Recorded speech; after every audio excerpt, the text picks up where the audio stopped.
Olá, bem-vindo à nossa aula. Eu sou a professora Soraya Frota, aqui do SEAD do IFNMG, e sou professora de Direito Constitucional. Hoje iremos começar a estudar a disciplina Noções de Constituição. Tenho certeza que você irá gostar. Vamos começar?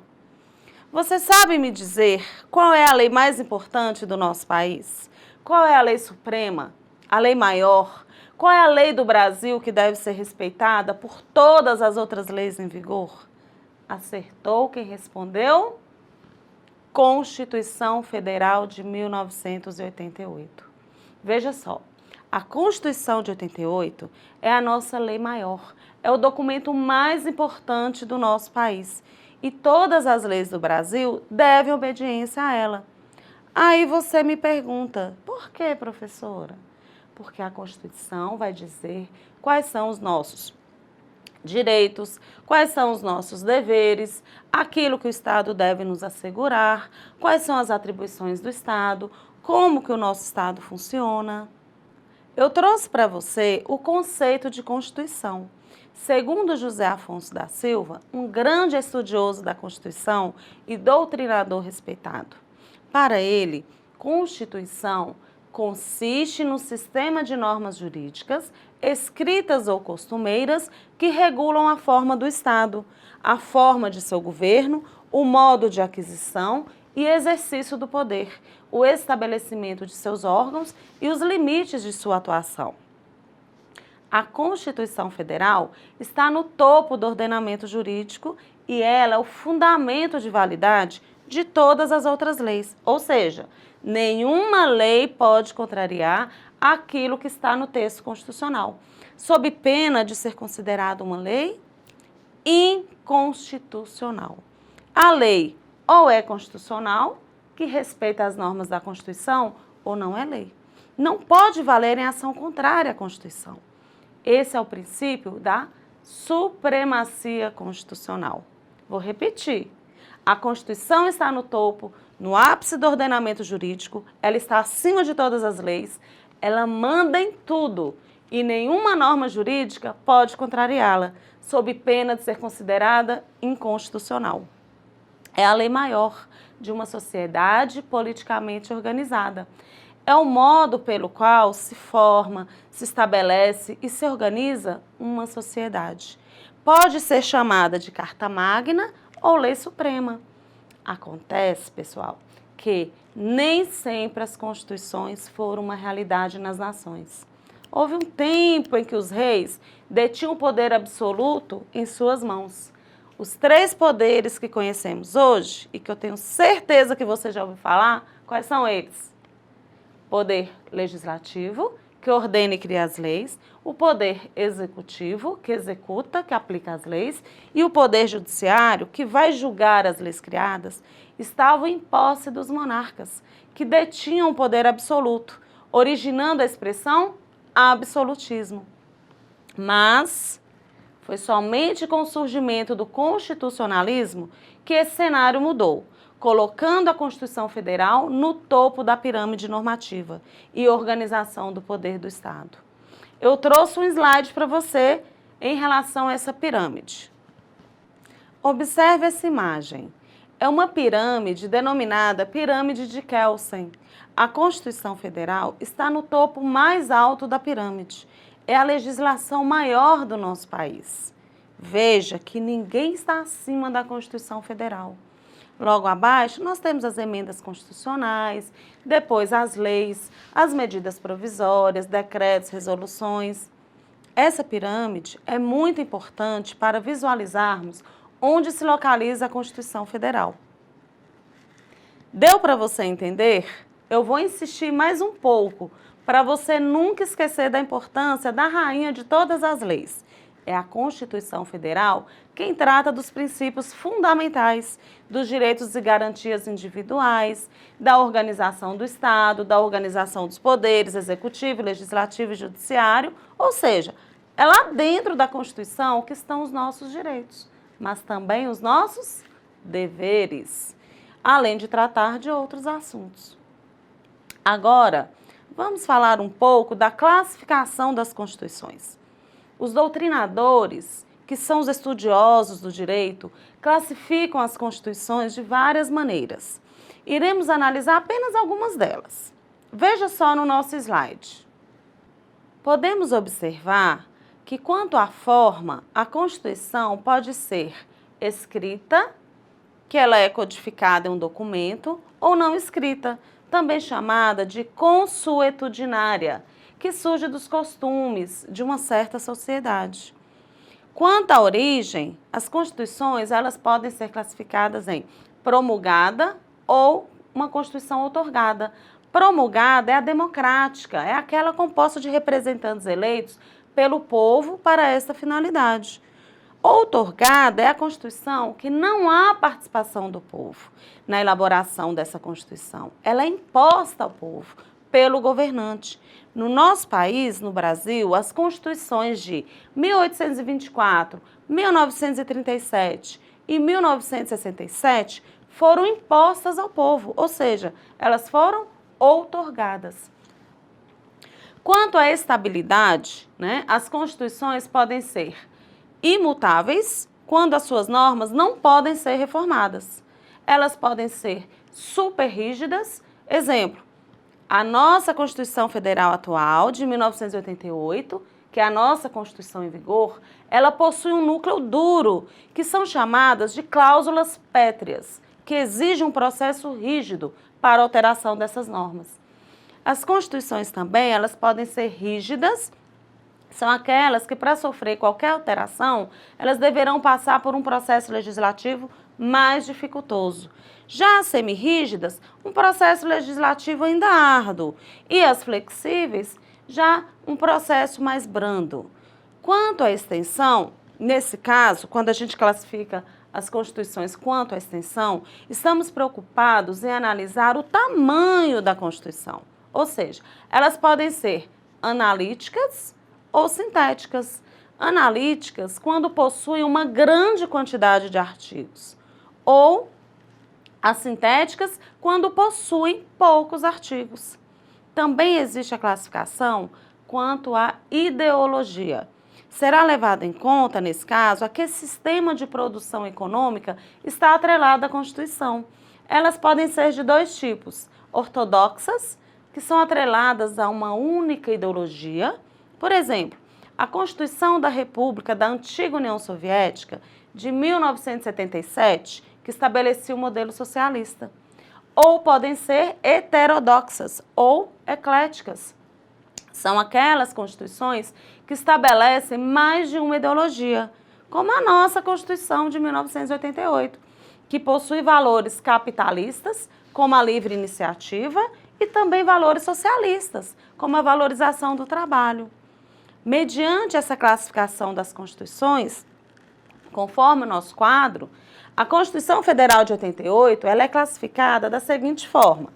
Então, a nossa Constituição ela é escrita, promulgada, superrígida, analítica e heterodoxa. Mas você deve estar aí pensando, quando surgiram as constituições, não é mesmo? As primeiras constituições surgiram por volta do século XVII, durante as revoluções liberais. E a primeira Constituição escrita foi a Constituição Americana dos Estados Unidos, no ano de 1787. E a segunda foi a Constituição Francesa, em 1791. Já aqui no nosso país, a primeira Constituição escrita surgiu em 1824, que é a chamada Constituição Imperial, Constituição do Império. A nossa Constituição Federal de 88, pessoal, ela é a 7ª Constituição do nosso país. Desde a independência do Brasil, nós estamos na 7ª Constituição. Vamos conhecer todas essas constituições que o Brasil já teve? A primeira foi a Constituição do Império, que eu já falei, anteriormente, que é a de 1824. Essa Constituição do Império, ela foi outorgada por Dom Pedro I. Ela tinha forma unitária de Estado, forma monárquica de governo. Ela estabeleceu 4 funções do poder político: poder legislativo, poder executivo, poder judiciário e o poder moderador, que era superior aos demais poderes e controlado pelo imperador. Depois, nós tivemos a Constituição da República dos Estados Unidos do Brasil, em 1891, apelidada de Primeira República, foi a primeira Constituição brasileira a instituir a forma federativa de Estado, onde o nosso Estado federal, que é o nosso país, é formado pela união de vários estados, Mato Grosso, Rio Grande do Sul, Bahia. Além disso, consagrou a forma republicana de governo, onde o bem comum está acima de interesses particulares, de classes, de grupos ou de interesses de famílias.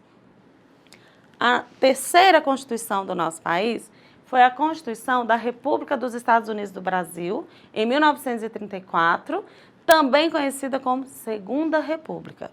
Ela foi promulgada com a tomada do poder realizada por Getúlio Vargas, constitucionalizando os direitos sociais, maior poder ao governo federal, voto obrigatório e secreto a partir dos 18 anos, com direito de voto às mulheres, criação da Justiça Eleitoral e da Justiça do Trabalho. Criou as leis trabalhistas, o mandado de segurança e a ação popular. Foi a Constituição que vigorou por menos tempo no Brasil, apenas 3 anos. Em seguida, foi promulgada a Constituição dos Estados Unidos do Brasil, em 1937. Num período muito conturbado, Getúlio Vargas deu um golpe de Estado e assumiu o poder. Ele revogou a Constituição de 34, dissolveu o Congresso e outorgou ao país, sem qualquer consulta prévia, a Carta Constitucional do Estado Novo, de inspiração fascista e concentração do poder nas mãos do presidente. Durou até 1945. Tendo como características a redução dos direitos individuais, o presidente da República ele poderia interferir nas decisões do judiciário, instituição da pena de morte, supressão da liberdade de imprensa e liberdade partidária, prisão e exílio de opositores do governo. Getúlio Vargas tentou em vão permanecer no poder, mas a grande reação popular, com apoio das Forças Armadas, resultou na entrega do poder ao presidente do STF, José Linhares. No final de 45, ocorreram eleições para a presidência da República e foi vitorioso o general Eurico Gaspar Dutra, que governou o país enquanto preparava-se uma nova Constituição. E aí surgiu a nossa quinta Constituição, que foi a Constituição de 1946, iniciando um período de redemocratização, devolveu a independência e equilíbrio aos 3 poderes, deu autonomia aos estados e municípios, foi constitucionalizado o mandado de segurança e ação popular, o fim da pena de morte e da censura. Em 1964, o golpe militar derrubou João Goulart e conduziu o país a uma nova ditadura. Aí veio a Constituição, a 6ª Constituição do nosso país, né? A Constituição do Brasil de 1967. Foi a 6ª do Brasil e a 5ª Constituição da República. Teve como principais características a concentração de poderes na mão da União e privilegiou o poder executivo em detrimento dos outros poderes, legislativo e judiciário, criando uma hierarquia constitucional centralizadora. O governo decretou uma lei de segurança nacional que restringia severamente as liberdades civis e uma lei de imprensa que estabeleceu a censura federal. Essa censura federal, ela durou até o governo do presidente José Sarney. Em seguida, nós tivemos a nossa 7ª Constituição da República Federativa do Brasil, de 1988. É a nossa Constituição em vigor até os dias atuais. Ela é conhecida como a Constituição Cidadã. Ela foi elaborado um novo texto constitucional que expressou a nova realidade social do Brasil, o processo de redemocratização, o fim do regime ditatorial. Assim, em 5 de outubro de 1988, foi promulgada a Constituição da República Federativa do Brasil, que assegurou os princípios e objetivos fundamentais, que têm a finalidade de possibilitar o integral desenvolvimento do ser humano, tendo como base o princípio da dignidade da pessoa humana e que será o tema da nossa aula 2. Apenas um resumo para você ter noção da existência de todas as constituições brasileiras. Então, a primeira foi em 1824, que é a Constituição do Império. Nós tivemos a segunda Constituição, que foi em 1891, a Constituição da República dos Estados Unidos do Brasil. A terceira, em 1934, Constituição da República dos Estados Unidos do Brasil. A Constituição número 4, que foi em 1937, a Constituição dos Estados Unidos do Brasil. A quinta, em 1946, que é a Constituição de 1946. A sexta, 1967, Constituição do Brasil.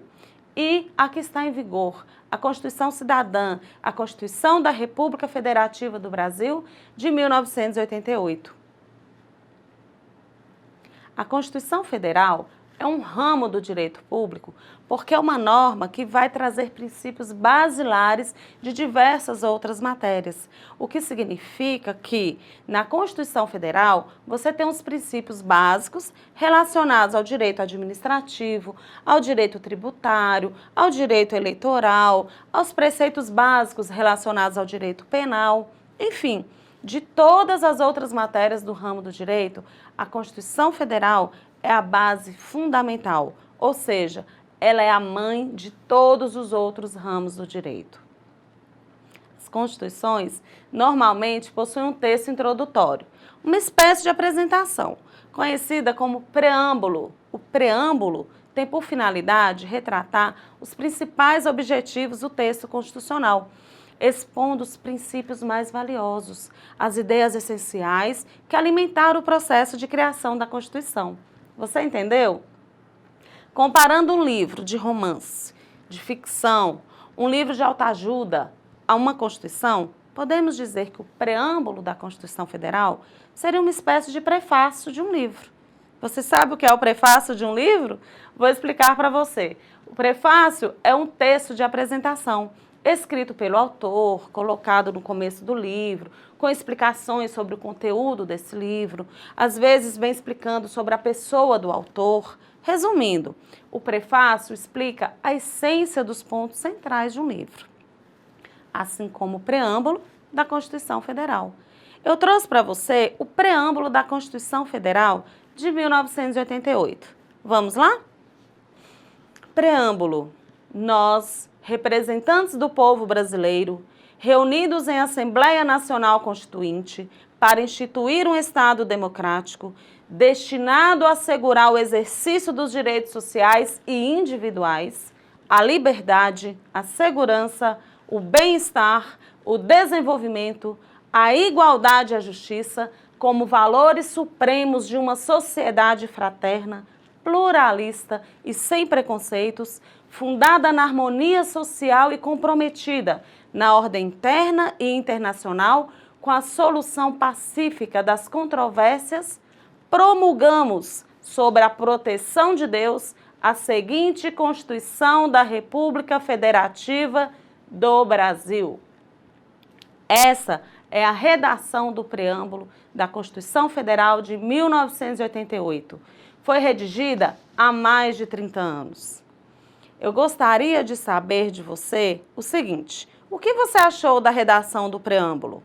Você percebeu como a nossa Constituição Federal, apesar de ter mais de 30 anos, ela se preocupa e aborda temas tão frequentes do nosso dia a dia? A nossa aula chegou ao fim. Tenho certeza que você queria mais, acertei? Nos encontraremos na nossa próxima videoaula. Grande abraço e bons estudos!